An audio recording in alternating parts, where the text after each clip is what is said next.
जिंदगी की कहानी क्या पहले से लिखी हुई है या फिर कलम हमारे अपने हाथ में है? आज हम एक बहुत बड़े मुफक्किर वासिफ अली वासिफ साहब की हिकमत की रोशनी में इसी गहरे सवाल को समझने की कोशिश करेंगे कि तकदीर और इख्तियार आखिर हैं क्या। ये वो सवाल है जो हम सब कभी ना कभी खुद से जरूर पूछते हैं।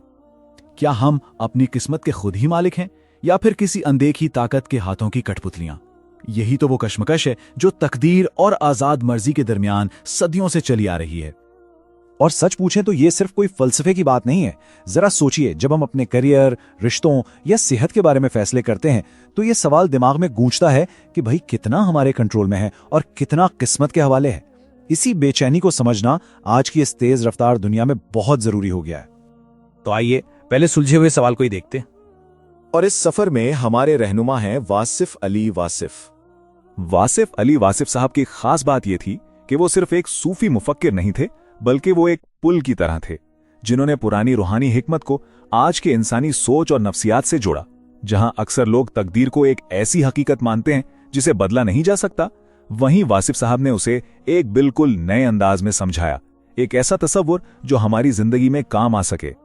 और यहीं पर उनकी सबसे अहम बात सामने आती है, तकदीर और इख्तियार में फर्क। ये है वासिफ अली वासिफ की हिकमत का असल कमाल। वो कहते हैं कि जिंदगी में दो अलग अलग दायरे काम कर रहे हैं।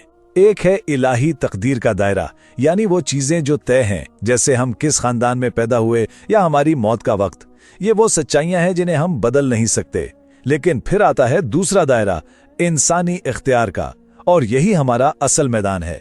हमारी नीयत क्या है, हम कोशिश कितनी करते हैं, और सबसे अहम बात, जो हालात हमें मिलते हैं उन पर हमारा रद्द-ए-अमल कैसा होता है, ये सब हमारे हाथ में है। इस सारी बहस का निचोड़ उनके इस एक जुमले में है, तकदीर हालात फराहम करती है, इख्तियार ये है कि हम उन हालात से कैसे गुजरते हैं। मतलब जिंदगी के ताश के पत्ते तो तकदीर बांटती है, लेकिन उस खेल को खेलना कैसे है, ये मुकम्मल तौर पर हमारा अपना इंतखाब है। अच्छा, तो अगर इख्तियार और तकदीर दो अलग चीजें हैं तो फिर ये हमारी रोजमर्रा जिंदगी में एक साथ कैसे चलती हैं? आइए अब इसको देखते हैं।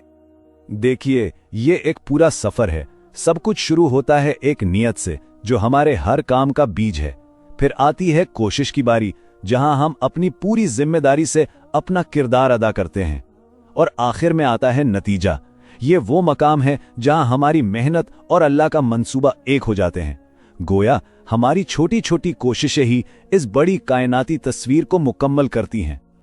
वासिफ अली वासिफ साहब ने यही तो खूबसूरत तवाजुन सिखाया है कि निगाह आसमान की तरफ रखें और उस गैब के हाथ को पहचानें, लेकिन अपने पांव जमीन पर मजबूती से जमाए रखें और अपनी जाती जिम्मेदारी से कभी पीछे न हटें। तो फिर इस सारी सोच का नतीजा क्या निकलता है? एक बामकसद जिंदगी का रास्ता।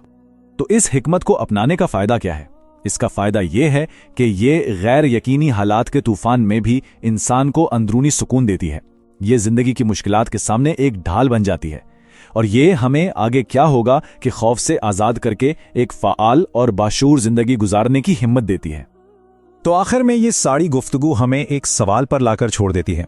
अगर हमारा हर इंतखाब इस बड़े इलाही मंसूबे का एक अहम हिस्सा है, तो आज हम अपनी मर्जी से, अपने इख्तियार से क्या तख्लीक करने का इंतखाब करेंगे? इस पर गौर जरूर कीजिएगा।